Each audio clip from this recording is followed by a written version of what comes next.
Let's talk about writing stories. I have some tips for you on building a plot line through your story, and I'm borrowing from Kurt Vonnegut. So let me share it with you, and we'll talk about it.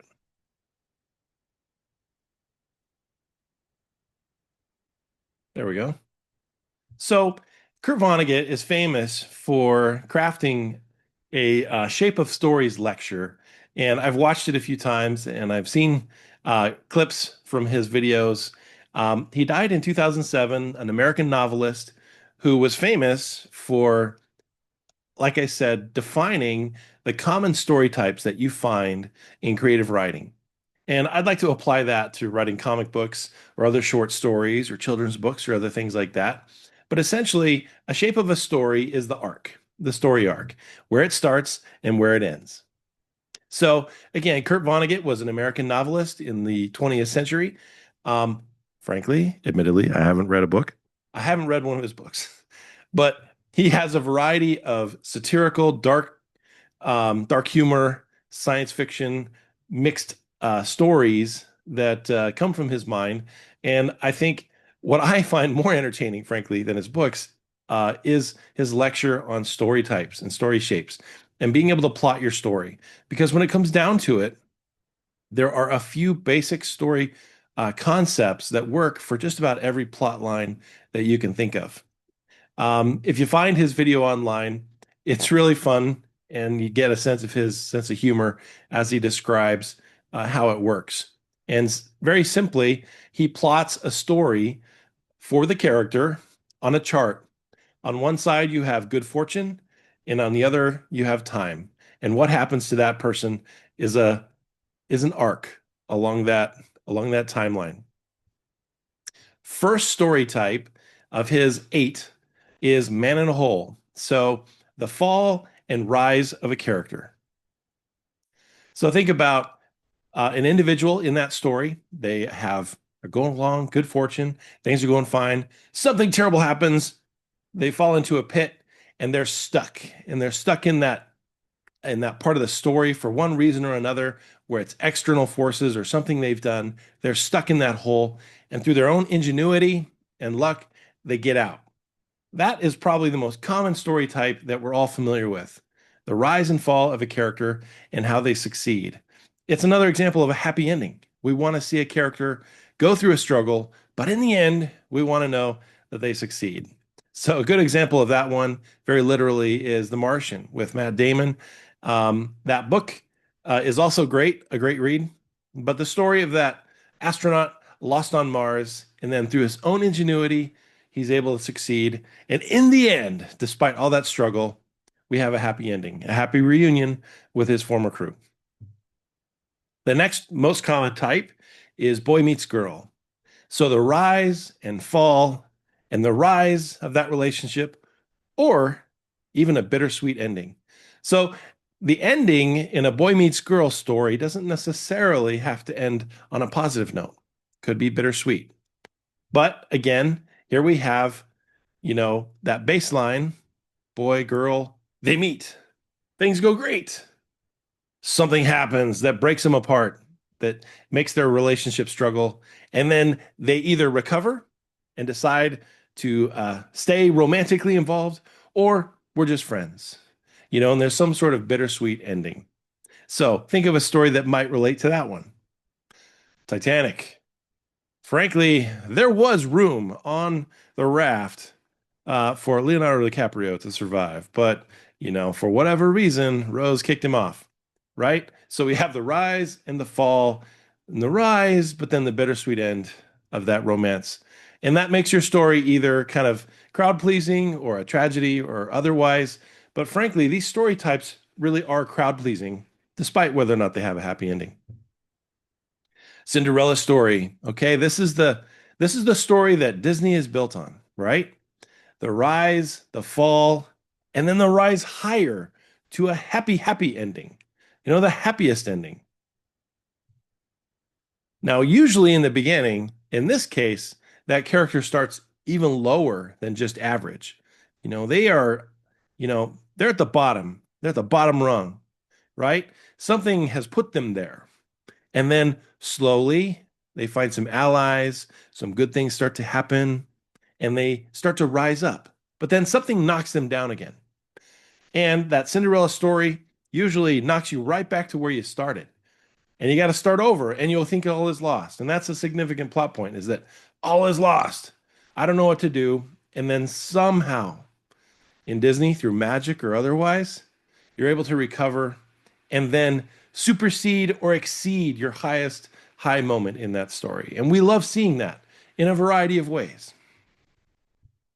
Rocky is that quintessential Cinderella story, right? He starts at the beginning, the lowest of the low, unknown fighters, and by the end, he's gone the distance and he becomes more famous than Apollo Creed, right? Cinderella Man. From bad to worse. Now, here we get into the drama and tragedy a little bit, right? Things start out okay, then they get worse, and then they get really bad, and that's the end. So, this is what you might define a drama as, right? Where things are going along good, and then something upsets the apple cart, things get worse, and our characters have to survive through whatever is going on. And sometimes it ends on a downer, right? What could that be? What's one of those stories that really hits you, tugs you in the heartstrings? Well, here I just grabbed Joker because it is a depressing story. But you can throw in other depressing stories. Schindler's List, for example, one of those, where we know the ending and it's sad and it's unfortunate. Maybe there are some bright spots along the way, and we really learn about a character and we see their defining moments. But unfortunately, sad, sad ending. Tragic fall. Another story type, which way is up? Sometimes called a Kafkaesque, where it's just chaotic and hard to follow. Now, Franz Kafka wrote these stories in the early 20th century that were just completely uh, obtuse. Yeah, I use that word. And complicated, and the Metamorphosis and others where you really don't understand what's going. There is no happy ending.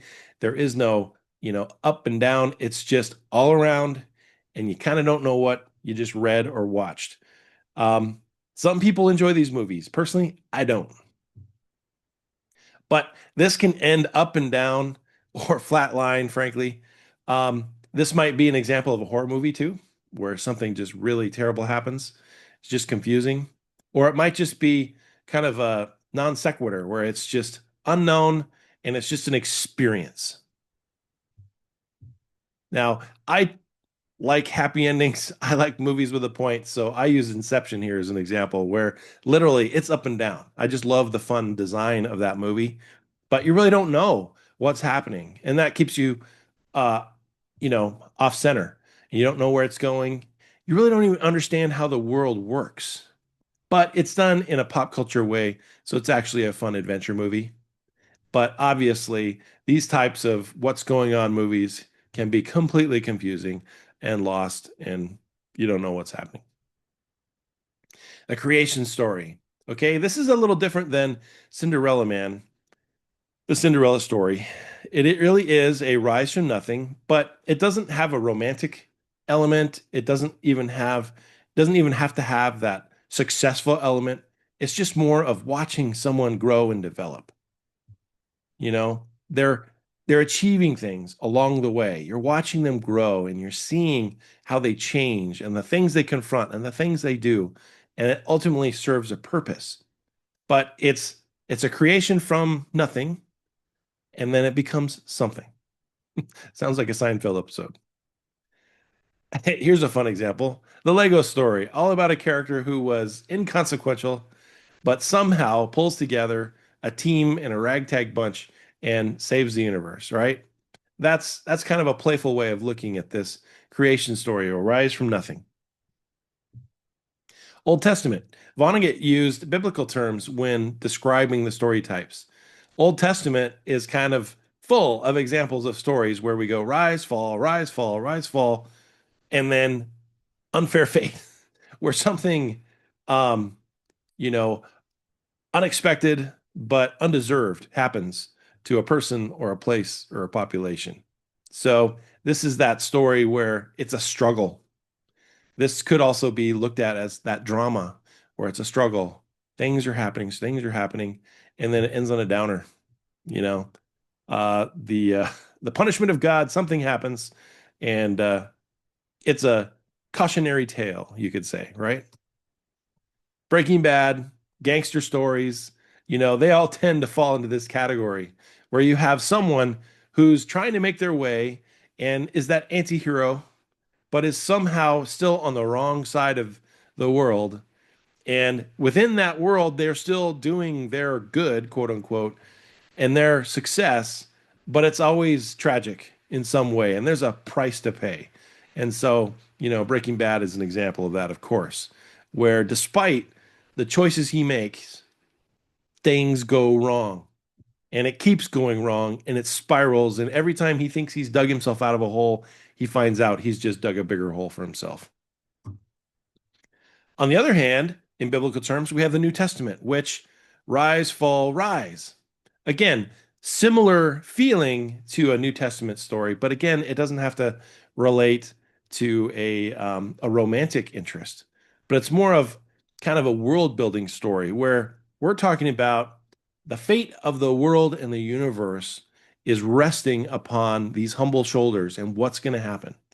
And through that diversity, through that challenge, through that trial, something significant happens at the end where we think all is lost. But in the end, there is that resurrection story and that character succeeds and the world is saved. I can think of a really, uh, obvious example. Maybe you can too. Matrix. Neo is definitely a messianic figure who saves the universe and at a significant point in the story, spoiler alert, dies and is resurrected and returns to save the people. So, in a supernatural way. So, that is definitely an example of that Christ-like New Testament story, right? So, these are those examples of those story types. And why does it matter? Well, for me, in Western storytelling, and when it comes to comics and short stories and children's books and things like that, we want to write things that are familiar to our audience. And we also need an armature to be able to plug in around our characters and construct a story that makes sense. Our plot needs to make sense. And these are a shorthand for figuring out what plot to use to tell the story you want to tell. Me personally, I like entertain with humor and also having a positive ending. And so I'm going to lean towards those man in a hole, boy meets girl, you know, uh, New Testament Cinderella type stories. I'm going to look for those stories. Those resonate with me because that's how I want to entertain people. I don't want to depress people with, what happened in life and make it worse. Um, but at the same time, those kinds of stories can be cathartic, where you're watching that terrible story and you're recognizing, hey, this experience I relate to, and it helps me emotionally go through it and understand it. And so there's room for all of these story types. But again, use these plot points to help you figure out what will make your story better, right? That's what we're trying to do. We're trying to look for the things that actually make our stories resonate with an audience.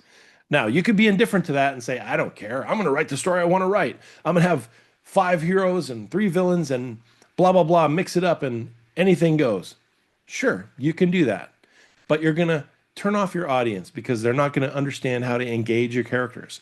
I'm sure you can all think of examples where maybe the story started here and then it took a turn, but it didn't take a turn in a good or unexpected way. It took a turn because the story broke its own rules, changed what you thought was happening, but didn't do it in a good way or in an entertaining way. It just did it in kind of an amateurish or, unfriendly way. So personally, again, I resonate with the positive story types. You can decide where you go, but hopefully these story plot points, these shapes of stories, these story arcs that Vonnegut has plotted out for us will help you craft the best stories you can make. All right, see you around.